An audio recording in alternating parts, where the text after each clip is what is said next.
Bang, mungkin bisa dijelaskan guys Bang, hari ini kedatangannya mungkin seperti apa agendanya? Ya, kedatangan kita hari ini terkait dengan laporan dari saudara Virgon terkait dengan illegal access yang dilaporkan pada klien kita Ibu Inara sebagai terlapor hari ini. Hari ini agendanya pemeriksaan, dipanggil sebagai saksi, cuman klien kita kondisinya mungkin kurang fit, jadi minta penundaan.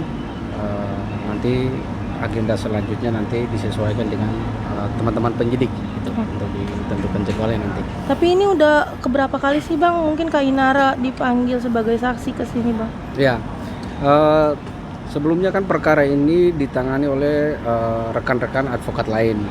Dahulunya kan kita menangani perkara perdatanya, gugatan perceraian di Pengadilan Negeri Agama Jakarta Barat. Lalu ini pas dalam perjalanannya Ibu Inara menghentikan atau mencabut kuasa dari advokat sebelumnya dan meminta untuk kita tangani. Jadi kita ini bukan dari awal, baru pertengahan inilah kita. Jadi kalau untuk penanganan dari kita baru 2 kali melakukan pendampingan, termasuk hari ini. Cuman hari ini kan gak jadi gitu. Artinya berarti dilimpahkan ke abang buat ya kuasanya? Iya, kuasanya dilimpahkan, bukan dilimpahkan sih, dicabut yang sebelumnya, lalu diberikan kuasa lagi kepada kami itu dari. Bang, mungkin di sini kan laporannya atas illegal access. Apa sih Bang mungkin yang yang dilakukan ilegal itu? Iya.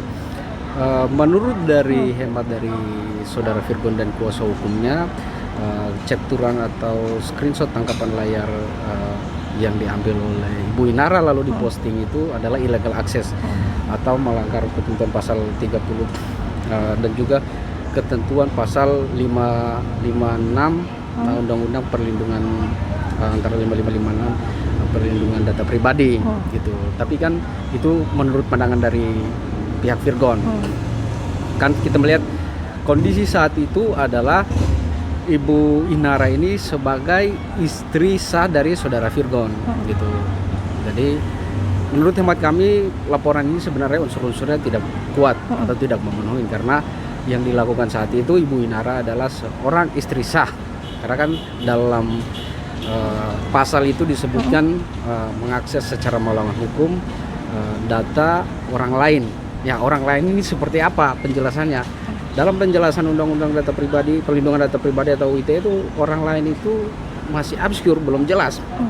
Saya punya istri, apakah saya bilang dia orang lain? Gitu. Ini orang lain? Bukan, tetap saya bilang bahwa ini istri saya gitu.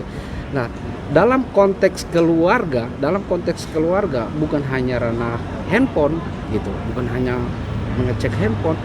Keluarga itu sangat private, sangat kedua pasangan suami istri itu hidup serumah, tidur sebantal, tidur seranjang, bahkan hal-hal yang sangat personal pun dilakukan keduanya gitu. Jadi kalau teman-teman dari kuasa hukum dari Virgon ataupun Virgon berpendapat ini perbuatan melawan hukum, menurut hemat kami ini keliru begitu.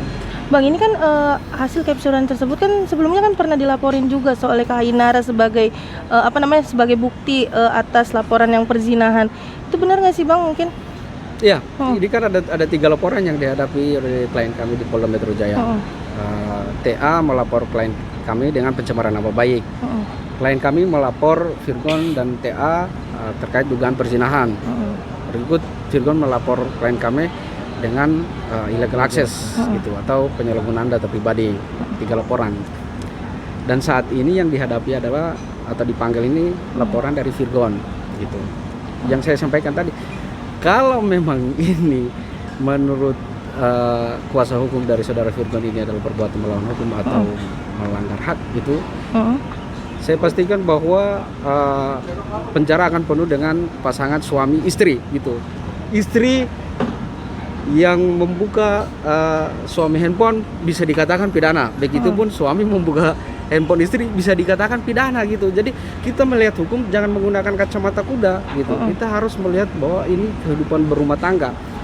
Kehidupan berumah tangga itu bahkan masuk ke hal private pun itu sangat dilindungi. Jadi kalau cuma hanya membuka handphone lalu itu dalam masa posisinya masih sebagai istri yang sah sih, saya rasa laporan ini terlalu memaksakan kehendak gitu. Itu menurut hemat kami ya. Oke, mungkin langkah selanjutnya dari Abang sebagai kuasa hukum dari Kak Inara apa sih Bang mungkin nantinya? Ya, kami akan melakukan pembelaan maksimal kepada klien kami bahwa terkait dengan capturean atau tangkapan layar atau screenshot ini dari personal chat dari saudara Virgon telah kami buktikan di perkara perdata di Pengadilan Agama Jakarta Barat, dan bukti-bukti yang kami sampaikan itu dinyatakan oleh majelis hakim dalam pertimbangan putusannya itu adalah bukti yang sah gitu, tidak ditolak bukti-bukti itu, dan tidak dinyatakan bahwa bukti itu adalah bukti yang ilegal atau bukti yang